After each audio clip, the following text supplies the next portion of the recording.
Et salut les potes, c'est Jikfio, j'espère que vous allez bien. Aujourd'hui, on se retrouve dans une... configuration différente de d'habitude. Un petit peu, ouais, c'est Voilà. un Tech-Actu un petit peu différent. Bon, alors là, vous voyez que je suis avec Guillaume, mais que ce coup-ci, je peux le toucher. Hein. Voilà, bah non, pas vraiment, je suis un hologramme, je me suis téléporté chez Jikfio, mais en vrai, je suis toujours à Paris. Non. Non. Bon, alors aujourd'hui, Tech-Actu, donc particulier, vu qu'on est tous les deux chez Jikfio. Tout à fait. Donc là, vous n'avez pas les deux cams. Mais en fin de compte, ce sera quand même la même chose. On va vous faire une petite review de toutes les actualités tech et hardware de la semaine, des petites infos croustillantes, Tout à fait. des mauvaises nouvelles comme d'habitude. Hein. En ce moment, vous êtes habitués. Il y en a pas mal encore. Hein. Voilà, des histoires de pénurie, des histoires de vente de cartes graphiques aux mineurs, de choses comme ça, voilà. Et quelques petites annonces produits, quelques annonces de produits à venir qui ont l'air plutôt stylés. On peut le dire. D'autres qui ont l'air moins stylés. Alors comme d'habitude les gars, on vous le rappelle, hein, les sources, hein, tout est dans la description. Si jamais il y a une news sur laquelle on passe, vous voulez plus de détails, vous avez les liens de tous les sites web sur lesquels on va passer dans la description. N'hésitez pas à aller chercher les petites infos supplémentaires. Tout est présent en bas. Et comme d'hab, là pour une fois je suis à côté de Jikfio, donc on n'oublie pas le pouce bleu, on n'oublie pas l'abonnement et on n'oublie pas la petite cloche pour avoir les notifs dès qu'on vous sort les Tech Actu. Comme d'habitude. Voilà. Du coup c'est parti. Ben, écoute, lancement.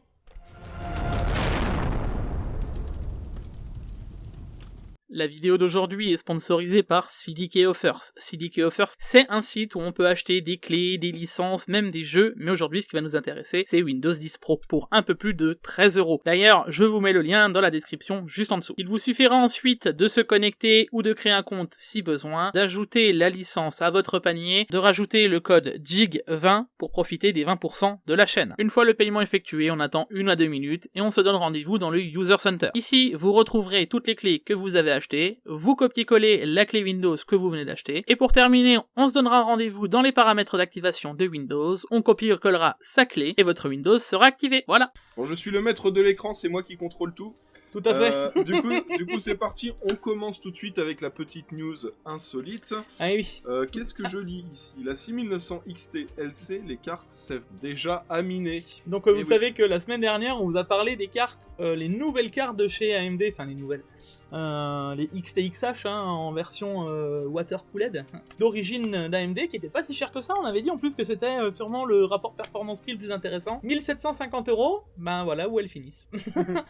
Voilà, donc on a des dizaines de cartes alignées pour miner. Là, on voit des rigs, il doit bien en avoir 7 ou 8 sur celui-là. Ouais. Donc voilà, bon bah les 6900 XT, les gars, ça va être compliqué d'en avoir. Clairement. On vous le dit, après elles ont un bon rapport performance-prix, hein, pour le coup, vu que le prix a pas trop augmenté. C'est la news insolite, mais qui met pas trop de bonne humeur. Non, on commence bien, tout de suite. Voilà. On va vous mettre dans le bain. On enchaîne ensuite avec ferme de minage qui provoque des pénuries d'électricité au Kazakhstan, donc c'est chez Borat, c'est ça. Il n'y a plus d'électricité parce que, vous voyez, il y a des fermes de minage qui tournent. Vous voyez le problème qu'on vous disait la dernière fois qu'on n'en a pas contre les mineurs avec leur vingtaine de cartes, hein. C'est vraiment le problème, c'est ça. Les gars chez eux, voilà, ils ont une vingtaine de cartes, ils font leur truc. Mais là, quand vous avez ça avec autant de cartes alignées, c'est là que ça pose des vrais problèmes. Beaucoup trop de problèmes. Et là c'est des milliers de cartes en fait qu'il y a à ce niveau-là. Non, c'est abusé. C'est abusé, il y en a beaucoup trop. Là, il doit y avoir quoi? Et c'est peut-être qu'un seul hangar sur 12. Et là, t'as déjà, à mon avis, des milliers. Ça doit être compté peut-être pas en dizaines de milliers, mais je pense qu'il y a 10 000, tu dois en avoir au moins. Facile, tu vois. Ouais. Si c'est pas plus, quoi. Bon, voilà, encore une fois, un jour, ça va, je pense, poser problème. Hein. Il y en a de plus en plus qui s'en mêlent, t'as vu. L'Europe, maintenant, commence à s'en mêler dans le dernier Tech Actu. Là, bon, on va voir un peu comment ça évolue. C'était assez rigolo de voir que le Kazakhstan se retrouve sans électricité, quand même. Voilà, alors on enchaîne avec un post Instagram qui nous a été fait par Pose Hardware. Pose Hardware a fait un mode, un PC water-coolé basé sur le Z-Tower, un boîtier très particulier de chez Inwin. Il nous a fait quelque chose de magnifique, on voulait vous le partager, donc n'hésitez pas à aller le soutenir, pensez à mettre un petit like sur sa photo pour le soutenir, comme ça, voilà, ça... La vraie question, tu sais combien vaut ce boîtier? Je crois très cher, hein. C'est pas 3000 ou 4000... Il me semble même que c'est au-dessus de ça, je crois que c'est 7 ou 8000 euros le boîtier. Voilà, très cher. Mais voilà, c'est des pièces, il y en a très peu déjà. C'est des pièces de collection. Et la fabrication est très particulière, c'est ce qui fait que justement c'est franchement magnifique, ce boîtier, c'est un rêve de venir un jour peut-être d'en avoir un. Tu vois. Alors on enchaîne avec la vidéo de la semaine, vous le connaissez, hein, ça fait quelques fois maintenant qu'on vous le partage, et il a fait une vidéo, alors c'est une vidéo qui va peut-être pas intéresser énormément de monde, mais pour ceux qui sont intéressés par ce sujet, voilà, qui sont intéressés par l'e-sport, Là, pour le coup, ça va vous intéresser à fond. À fond. Donc voilà, ça va pas concerner énormément de personnes, mais ceux qui Et il nous en a concernés, parlé, et il nous en a parlé d'ailleurs en temps réel. Ouais. Il nous a dit oui, il y a ça, il y a ci, il y a ça. On l'a vu là pour mes 50 000 abonnés, et c'est cool, allez le soutenir, ça, c'est toujours cool que de voir Yukio. On n'est pas connecté, je voulais non. lui mettre un pouce bleu, tu t'es pas connecté à ton compte. T'as vu qu'on ne voit plus, ça y est, les likes, hein, Guillaume, hein. Ah ouais, ça y est, on ne voit plus les likes. Les likes, enfin les dislikes en tout cas, on ne les voit plus. Les likes, on les voit encore. Donc allez soutenir, il a 386 vues parce que voilà, c'est une vidéo vraiment très spéciale. Très nichée. Voilà, très niche, mais voilà, si vous vous intéressez de loin ou de près à l'e-sport, ça va sûrement vous intéresser, surtout pour ceux qui veulent améliorer leur niveau. Tout à fait. On enchaîne avec les jeux gratuits de la semaine. Alors, on vous l'avait dit, Dead by Daylight, excellent jeu pour ceux qui veulent le prendre. Vous avez aussi Wild True Learn. À mon avis, ça doit être un logiciel de programmation parce que ça me rappelle quelques petites choses de mes anciens temps quand je faisais du dev. Et surtout, la semaine prochaine, vous aurez Godfall. Ouais, mais Godfall et Prison Architect qui sont des très bons jeux aussi. J'ai l'impression que Epic Games pour Noël, comme chaque année, ils ont envie de régaler avec un gros jeu chaque semaine de décembre. Voilà, donc n'hésitez pas, allez-y. Pour rappel, tout ça, c'est le jeu, c'est pas un jeu qui est temporairement gratuit. Vous l'ajoutez à votre compte, il est gratuitement pour 0€ et vous l'avez à vie. Donc clairement c'est le bon plan, faut pas hésiter. Alors on enchaîne d'ailleurs avec une news qui concerne le CES 2022. Apparemment AMD et Intel vont faire des annonces, pas mal de produits. Vous allez voir qu'Intel, on va vous parler d'autres petites choses dans cette vidéo. Et AMD aussi, donc vous aurez des petites idées de ce qui va être annoncé. Ouais. Mais voilà, le 4 janvier, ils se sont à peu près synchronisés, 8h et 17h pour l'un et 10h, 18h pour l'autre. Bah c'est l'enchaînement en fait. Mais c'est bien. Bon, vous savez qu'on va le streamer, on va essayer d'être présent au moment des streams. Si on peut pas, on essaiera, de toute façon, on vous le rattrapera dans le Tech Actu, etc. C'est sûr. Mais bon, on s'y attend, donc pensez à nous suivre sur les réseaux sociaux, parce que je pense que là, on va ressortir pas mal de contenu à ce moment-là, pas mal de Tech Actu, même peut-être un Tech Actu hors série à voir en fonction des annonces et ce qui va être annoncé. Alors on enchaîne avec la news suivante, et là, on vous parle tout de suite de AMD Ryzen 6000. Aïe. A priori, donc ce serait dispo pour février. Donc le 3DV Cache, c'est cette techno qui nous permettrait a priori de gagner quelques pourcents encore de performance. 15% de moyenne voilà. de ce que annonce AMD. Alors moi je t'avoue que too late. Et les gens en plus ils ont confondu 15% dans tout, alors que pour moi c'est 15%, ils le précisent bien en gaming. Moi ce que j'ai peur c'est que ces CPU ne rivalisent pas du tout en termes de performance multitâche. Qu'on ait toujours donc ce serait là, de ce qu'on en comprendrait, des Ryzen 6000, qu'on ait des Ryzen 6600, toujours même prix, donc soit 300 balles, essayant de concurrencer un 12600K. Et alors il va peut-être le concurrencer en performance gaming, oui, peut-être il sera même peut-être au-dessus, ce sera peut-être voilà, c'est ok, mais il y a tout ce qui va pas à côté quoi. Moi je pense que le rapport performance-prix peut être à peu près similaire à Intel grâce... En fait, pas au prix du processeur, mais au prix de la carte mère. Ouais, le fait que les cartes mères soient quand même encore assez chères, peut-être qu'AMD ils vont réussir à faire quand même pas mal de ventes, parce que les gens vont se dire, bon, le CPU a peut-être un moins bon rapport performance-prix, mais j'économise sur le prix de la carte mère, donc au final, on s'y retrouve. Ouais, mais le problème, c'est que là, justement, c'est en février. En février, on aura sûrement les B660 qui seront sortis. Ouais. Donc le rapport se sera déjà inversé. Actuellement, le rapport s'inverse déjà, puisque les Z690 ont baissé de prix. On retrouve des Z690 avec les ODR, les promos et tout le tralala à 170 €. Donc ça devient de plus en plus intéressant de se diriger vers ce genre de carte mère. Et il reste le problème de la DDR5, mais rien ne t'empêche de passer en DDR4 et d'avoir quand même un CPU plus performant en gaming et d'avoir un CPU plus performant en multitâche. Est-ce qu'ils vont venir le rattraper ? Pour moi, c'est too late. Ces CPU auraient dû sortir. Alder Lake devait sortir une semaine après, on aurait dû avoir ces CPU, ou inversement, genre les 6000 sortaient 2 semaines avant, tu vois. Là c'est à mon sens trop tard. Il y a aussi le souci de la DDR5 qui est quasi introuvable. D'ailleurs on vous fait passer un petit message, moi j'ai reçu quelques MP concernant ça, peut-être toi aussi JQ. Il y en a beaucoup qui nous disaient est-ce qu'il y a moyen d'avoir de la DDR5, est-ce que tu revends tes kits de DDR5 ou est-ce que je peux acheter des kits de DDR5? Alors moi j'ai 3 kits, il y en a un que j'ai prêté à Dark Gregor, l'autre il est prêté à SurPC, le dernier je le garde pour moi pour mes projets. Toi aussi JQ, c'est un peu la galère, on a du mal à trouver où en acheter, les marques ont du mal à en fournir, donc on ne peut pas vous aider là-dessus les gars. DDR5 c'est la galère. C'est la galère, on vous l'avait dit, il y a des pénuries et ça va faire qu'empirer, donc voilà, désolé. pour tous ceux, comme ça on répond à tout le monde. Non, tous et ceux comme qui ça, nous c'est envoient des voilà, MP. c'est réglé. Et ça c'est fait. Et d'ailleurs, dans cette news, descends voir un petit peu en dessous, mais on nous parle aussi, non, juste au-dessus, ouais, on nous parle aussi de fin 2022 pour les 7000. Donc là, il faut se rendre compte que les 6000, ça va être un refresh de CPU. Donc ça va pas être des gros CPU avec une nouvelle archi, etc.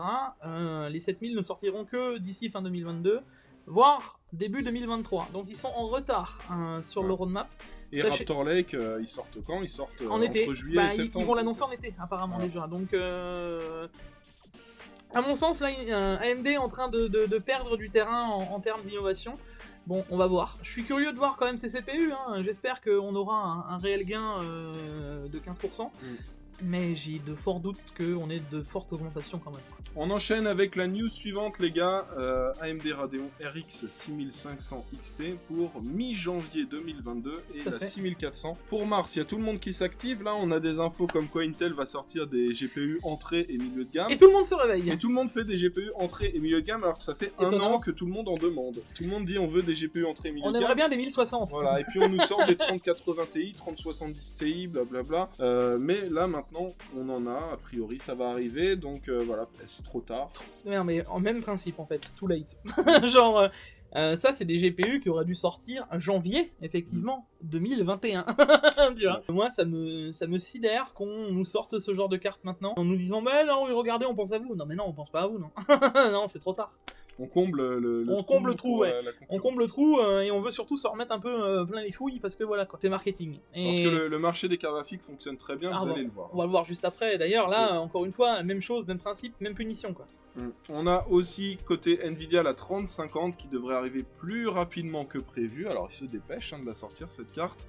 Donc voilà, milieu entrée de gamme, on va avoir des GPU qui vont arriver de partout. Donc après on peut se dire c'est bien, il va y avoir de la concurrence. Ils vont être obligés de baisser leur prix au maximum. Et plus il y a d'acteurs, mieux ce sera pour les prix. Bon, les prix seront quand même très élevés. Ouais, enfin. On enchaîne avec une autre news. Nvidia, la GeForce 3050 serait avec 8 Go de VRAM. Ouais. Et on aurait le Intel Arc A380 avec 6 Go. Est-ce que c'est un bon placement? Je ne sais pas. Est-ce qu'on aura besoin de plus pour ce genre de GPU pour du 1080p? Est-ce que un GPU un jeu maintenant vient consommer plus que 8 Go? Il doit en avoir, mais ça doit être tellement minime, il doit avoir 3-4 titres, tu vois. C'est surtout que c'est des cartes qui, je pense, ne sont pas prévues pour de la 4K, non. Éventuellement peut-être de la Quad HD, mais pas forcément avec un haut taux de rafraîchissement. Donc, est-ce vraiment nécessaire de mettre 8 Go? Je pense que le choix d'Intel avec 6 Go est quand même plus juste. intéressant. Non, mais moi je pense qu'il est juste, à l'inverse de se dire que pourquoi une 3050 avec 8 Go alors qu'on a mis que ça dans une 3070? Ouais. Et que maintenant on nous sort des 3060 avec 12 Go. Enfin, j'en reste toujours à me dire que Nvidia, en termes général, a complètement loupé son lancement en général. Que AMD a finalement bien obtenu un cap, 16 Go pour toutes les grosses cartes, 12 pour les autres, et ensuite 8 pour toutes les autres. Tu vois. Il y a une certaine cohérence. Intel a l'air d'avoir cette cohérence aussi. Nvidia, c'est le chaos total. Donc, voilà quoi. Je pense que actuellement on est pas mal. On enchaîne avec la news suivante. Alors là, il y en a qui créent des problèmes à Nvidia. Nvidia a envie de fusionner, de racheter ARM ou de fusionner. Ça fait un an qu'on en parle quand même. Hein. Voilà. Enfin, un an dans le tech actu quoi. Et la FTC fait en sorte de bloquer justement cette fusion. Ils ne veulent pas. Voilà. C'est la plus grosse fusion existante. Hein. Je sais pas si tu te rends compte de semi-conducteurs. Et ça ne s'est jamais vu. Hein. Ils les attaquent en justice pour bloquer ça. Hein. Mm. Alors pour info, ça implique beaucoup de choses. Hein. Regardez, si Nvidia devient ARM et que tout ça fusionne, n'oubliez pas que, je sais pas, par exemple, les processeurs de vos Mac, de vos iPhones, de vos téléphones, ce serait des Nvidia. Ce serait Nvidia. Hein. Ouais. Ça implique énormément de choses. Ton téléphone Samsung, ton iPhone, ton MacBook Pro, ton MacBook Air, voilà, tout ça, ce serait... Tout ce qui est du ARM deviendrait Nvidia. Donc non, c'est pas anodin, et je pense qu'ils ont pas envie de le lâcher comme ça, et de toute façon, ça pose problème. T'as vu, ils les ont attaqués sur tout ce qui était possible et inimaginable. Ils l'ont attaqué sur la clause de non-concurrence, ils l'ont attaqué sur... Ils ont tout essayé et ils continuent, tu vois. Donc, mais bon, c'est quand même beaucoup de millions qui se promènent, beaucoup de milliards d'euros qui se promènent à gauche à droite. Je sais pas comment ça va se passer. Et je pense que on n'a pas fini d'en parler. On enchaîne avec une news qui concerne le nombre d'expéditions de cartes graphiques qui a augmenté de 25,7% cette année. C'est les cartes graphiques. C'est quand même étonnant, hein. Je sais pas toi, mais je me dis, si on a augmenté de 25,7% et qu'on en a jamais vu, c'est... Il y a quand même un truc qui est chelou, hein. Où est-ce qu'elles vont toutes ces CG, hein? Ouais, d'un trimestre à l'autre, ont augmenté de 10,9% et de 25,7% d'une année à l'autre. T'imagines? Voilà. Ce qui veut dire qu'on a quand même une croissance de GPU qui a augmenté, mais qu'on ne les a jamais vus. Donc si vous vous posez la question de où est-ce qu'ils pourraient apparaître, eh ben dites-vous que reportez-vous... On vous a montré ça dans un article tout à l'heure. Reportez-vous à la news de Insolite. Voilà, non, mais la news du Kazakhstan. Voilà. Ils sont au Kazakhstan actuellement. Actuellement, il y en a qui sont au Kazakhstan, c'est sûr. Alors Jixio, on enchaîne avec une news concernant Gigabyte. Apparemment, le prix des RX 6000 va augmenter jusqu'à 6% en décembre. Au moment de Noël, au moment où les enfants veulent une carte graphique pour jouer, et de toute façon, ils en auront pas et il y en a plus. Voilà. Même le Père Noël, il l'a dit. Non, mais c'est encore une fois rigolo. Ça continue, hein. Et derrière, tu vois, avec la news qu'on a eue juste avant, en disant, mais on a augmenté le nombre de cartes graphiques envoyées. Mais le prix continue d'exploser. C'est même plus d'augmenter, c'est d'exploser. Parce qu'on se dit 6% en un mois, les gars. Donc 6% de tout ce qui est l'augmentation d'avant encore. C'est pas 6% global. C'est 6% voilà, parce qu'on rappelle, il y avait eu 8% en octobre. Voilà, donc tu démultiplies le tout, enfin là tu regardes, il le marque, hein. 6, 4, 3, 5, 6 en fonction des modèles, tu vois. Donc on a une augmentation violente, et d'ailleurs, Hardware Unbox a fait un petit graphique, et tu vois en fonction du prix, etc., tu vois, du temps et des mois, l'augmentation monter descendre sur toute l'année, enfin c'est... Et moi, ce que je vois surtout, c'est qu'il y en a une pour laquelle le prix ne change pas. Ouais. Ce serait pas celle où on vous avait dit c'est le meilleur rapport performance-prix actuellement parce qu'elle augmente pas trop. Bah, c'est encore celle-là qui n'augmente pas. C'est la 6900 XT. Voilà, c'est les modèles qui ont peut-être le moins parce que c'est les cartes qui se retrouvent le moins dans les budgets des gens. Je dirais même pas ça en fait, je pense que c'est surtout les cartes où il y a la plus grosse marge. Parce que quand tu réfléchis une 6800 XT à 650$ de base et la 6900 XT à 1000, t'as déjà un tel gros gap pour si peu de différence entre les deux, tu vois, de plus. Entre une 6800 XT et une 6900 XT, il n'y a pas grande différence, tu vois ce que je veux dire, en termes d'archi. Donc moi je pense que c'est surtout là que ça se joue. Alors on enchaîne avec la news suivante, Nvidia nous confirme qu'il y aura bien une 2060 12Go en Founders Edition. Founders Edition, attention. Alors où est-ce qu'on va les acheter ces Founders Edition? Ah, sur les DLC. Hein. Voilà, bah on ira sur les DLC acheter des 2060 12Go. Non, mais attends, moi il y a plus fort. Dans cette histoire, il y a un truc qui me fume, mais genre, ouf les gars, ouf. On n'a pas eu de 3060 en Founder Edition, par contre on peut nous se permettre de sortir des 2060, bah super, 2060, avec la performance d'une 2060 Super, soit la performance d'une 3060, donc maintenant que quasiment tout le monde a acheté des 3060 parce que c'est le seul carte qui pouvait rentrer dans votre budget, parce que entre 500 et 800€ maintenant, voilà, hein, c'est un certain budget une 3060. Et tu te dis, bon, on va vous sortir des 2060 avec des Founder Edition à 230. Non mais, pourquoi maintenant? Mais encore une fois, mais pourquoi? Je ne comprends pas, j'insiste, non, pourquoi? Mais pourquoi des Founder?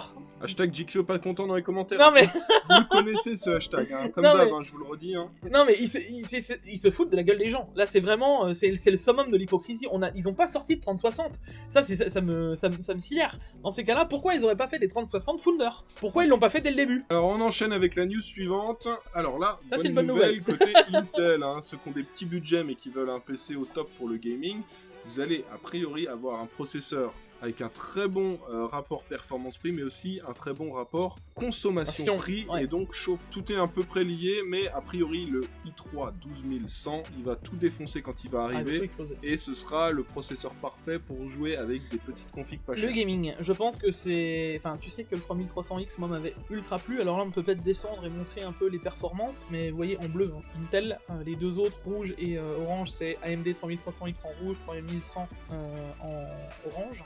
Et le 3300X c'était déjà très bon. Hein. Était excellent. Il bottleneck presque pas une 2080 Ti à Ouais. l'époque. Ça devrait même pouvoir enchaîner, un i3 va pouvoir attaquer de plus gros GPU, tu vois. En 1440p, il y aura même peut-être aucun bottleneck, quoi. Donc non, c'est plutôt cool à voir, et je pense surtout le prix. Est-ce que ce CPU, on l'aurait pas genre à 120 balles, tu vois, 110 balles est-ce qu'on pourrait pas jouer avec un CPU à 110 € et pouvoir faire du rendu, pouvoir tout faire en fait.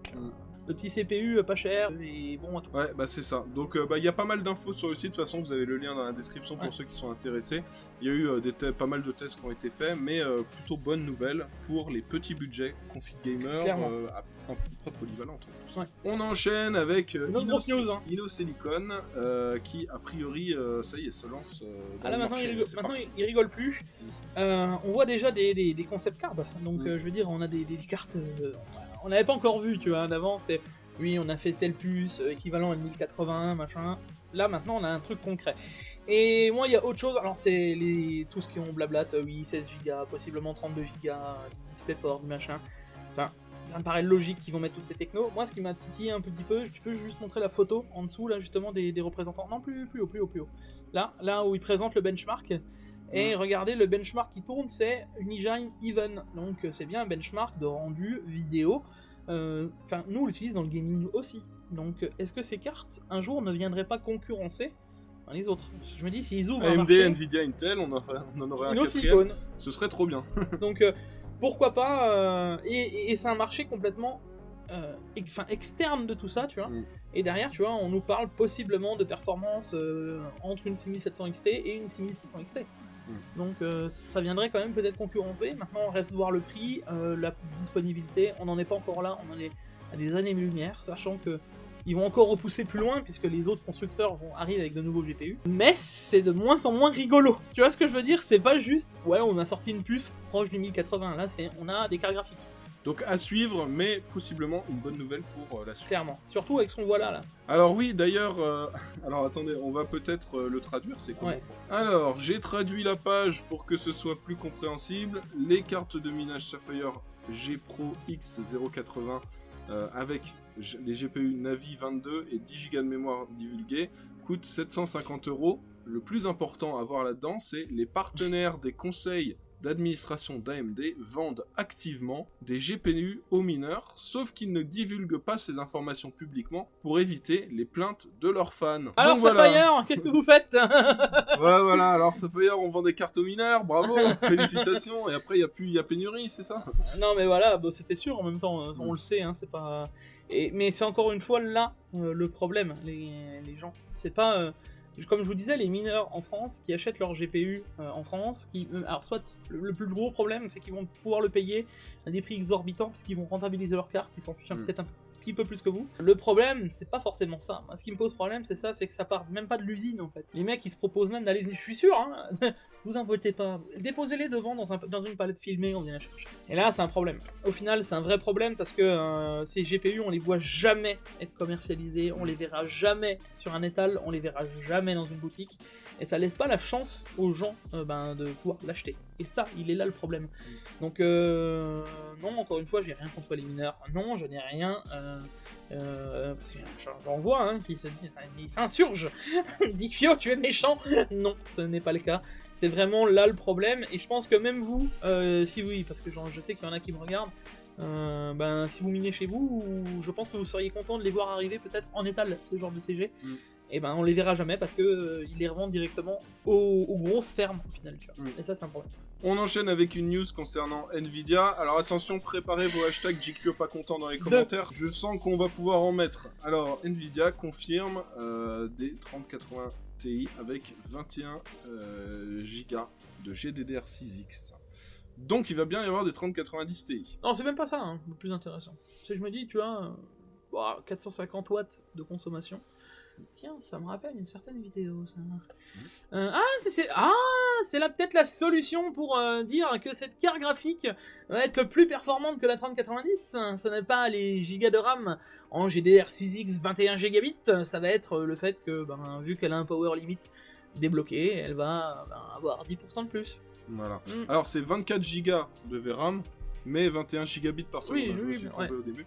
Mais voilà, en gros, c'est comme s'il débridait la 3090 Ti, la 3090, voilà, pour en faire une 3090 Ouais, Ti. en fait, elle est pas censée déjà être débridée cette carte. Eh ben, elle ne l'est pas. Ah, c'est pas censé être la carte la plus puissante de chez Nvidia de base. Ah non, donc en fait, on nous a eu depuis le début. Ah bon, ça nous permet d'enchaîner là-dessus. Hein. Sur les Nvidia RTX 4000, alors je vais pas vous balancer des trucs en vous disant oui, mais on aura possiblement ça, mais... Oui, alors on nous annonce des 2,3 à 2,5 GHz de fréquence, blablabla, bla, s'en fiche. Ce qui m'intéresse, c'est 600 watts de consommation. Ouais. Les 4090 à 600 watts. Bon les gars, pensez tout de suite à changer d'alimentation. Là, ça va être le moment. Va falloir du lourd hein, pour alimenter les GPU. Sonic s'en frotte les mains. 600 watts le GPU quoi.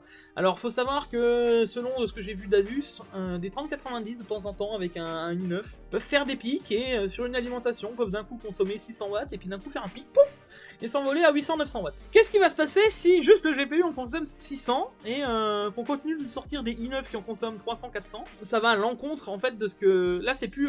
Ouais, on va vous faire économiser, les perfs par watt et tout. Non, c'est bourrine Marcel. On voit. C'est pas une solution non plus quoi. Et la taille de la carte. Est-ce que vous avez vu la 3090 Founder? Est-ce que vous avez déjà vu une taille de 3090 Founder déjà? Quand tu la reçois entre les mains, tu te dis, vaut mieux pas que tu la lances en manifestation, t'es interdit déjà. C'est ultra gros, et là 600 watts à dissiper. Mais la carte elle va être gigantesque. C'est pas possible. On enchaîne avec une news concernant Intel. Intel sont chauds. Voilà, c'est ça. Le titre est bien choisi chez overclocking.com. Intel, ils sont en avance sur leur roadmap. Ouais. Ils sont là, ils disent bon on a un peu d'avance, donc on va sortir. Ils accélèrent. Voilà, on accélère, on va encore plus vite que prévu. Donc tout va bien pour Intel. Ça va à l'inverse d'AMD. Parce qu'AMD ils disent qu'ils sont peut-être en retard sur les 7000 et Intel qui dit qu'ils sont peut-être en avance sur leur gravure. Et d'ailleurs AMD rétorque dans la news suivante en disant que eux aussi leur roadmap sera très agressif pour 2022. En même temps avec deux possibles sorties de CPU et une sortie de GPU plus une sortie de CPU en portable, bon. Voilà, la roadmap va être chargée, mais le souci c'est que leur roadmap serait pas un peu en retard par rapport à celle d'Intel. De ce qu'ils ont prévu de base, apparemment. Et puis il y a aussi la transition que veut faire AMD en passant de TSMC à Samsung. C'est aussi de gros changements qui va imputer forcément chez nous, tu vois. Je sais pas, franchement, ça me paraît un petit peu optimiste, tu vois, comme... En tout cas, Intel me paraît plus réaliste que AMD dans leurs annonces, et à voir si ça va réellement sortir. Comme quoi, tu vois, en un an, il y a un an, je t'aurais dit non, Intel, ils sont loin derrière, tu vois. Et là, maintenant, en l'espace d'un an d'innovation, on voit que AMD, ils sont un peu plus dans la mise. À voir. Je suis curieux de la suite et je pense que 2022 nous réserve de beaux TKQ. Nous verrons bien. Et ça se trouve, dans un an, on dira InnoSilicon, ils sont devant tout le monde. Grave. Ils sont devant Nvidia, AMD, ce serait trop drôle. Ce sera le futur. Alors on enchaîne ensuite, pénurie de puces. Alors petit update, la pénurie va être encore un peu plus longue finalement jusqu'à mi-2023. Nous avons une mise à jour. On vous avait pas dit que ça allait encore être reporté, donc retour à la normale a priori mi-2023. C'est le dernier update. Avant qu'ils nous disent fin 2023, mi-2024. Non mais 2024. Ça suit. L'année dernière c'était pas de Gelsinger, donc Intel. Donc avant c'était Intel qui avait dit que ce serait fin 2021, tu vois qu'on avance de pair avec les gens qui nous annoncent. Après ça a été Jensen, ensuite ça a de nouveau été Lisasu, ensuite ça a de nouveau été Pat de Gelsinger. Je me dis, tu vois, là c'est de nouveau AMD, donc derrière c'est Lisasu. Je me dis, ça va, donc, on devrait bien s'en sortir à la fin. Ouais, 2024, je pense qu'en 2024 on aura peut-être plus de pénurie. Nous verrons bien. On enchaîne avec les annonces produits et plutôt l'annonce produit parce que cette semaine il n'y en a qu'une seule. C'est pas mais c'est un petit GPU qui sort un peu de l'ordinaire, une sorte de GPU avec un skin RGB intégré. Je te propose de leur mettre peut-être la vidéo en fond qui tourne, juste histoire de leur montrer. Voilà. Et voilà. Et de leur montrer un peu à quoi ressemble cette carte. Alors on a du RGB dessus, on a surtout un coloris. On en avait déjà parlé dans un autre TKactu, mais ce serait bien que ça soit un peu plus démocratiser ce genre de couleur, parce que ça change totalement de l'ordinaire. Je sais pas ce que t'en penses. Voilà, c'est ça, c'est assez spécial. Alors les gens, souvent dans leur tête, Palit, c'est de l'ultra cheap et tout, parce qu'on les a vus dans des configs Megaport, des trucs comme ça, mais ils font des très bons GPU, Palit.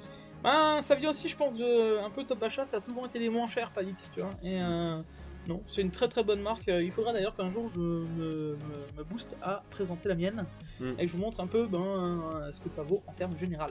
Bon, et bien, Geekfio, nous avons fait le tour des news. Alors, n'oubliez pas de commenter ce Tech Actu avec le hashtag Geekfio pas content comme d'habitude. Et hashtag Nvidia très riche. C'est un peu ça, hein. Les GPU, il y en a plein qui s'envoient. On sait que ça fait du chiffre d'affaires, donc voilà, n'hésitez pas, les petits hashtags, le pouce bleu, l'abonnement, la cloche, voilà. Et puis de toute façon, on se retrouvera dimanche prochain pour un nouveau Tech Actu. Ce coup-ci, Guillaume sera chez lui, on sera tout nouveau dans un setup. Ah non, il me semble... Ah non, je vais pas annoncer. Peut-être qu'on aura un remplaçant, Guillaume, je te remplace peut-être la semaine prochaine. Ok, d'accord, bon bah vous avez vu comment je me fais remplacer. Allez, dehors. Voilà, donc c'est pas impossible, on verra comment ça se passe la semaine prochaine, mais je vous en dis pas plus. On se retrouve pour une prochaine vidéo. À la prochaine. Ciao. Ciao, ciao.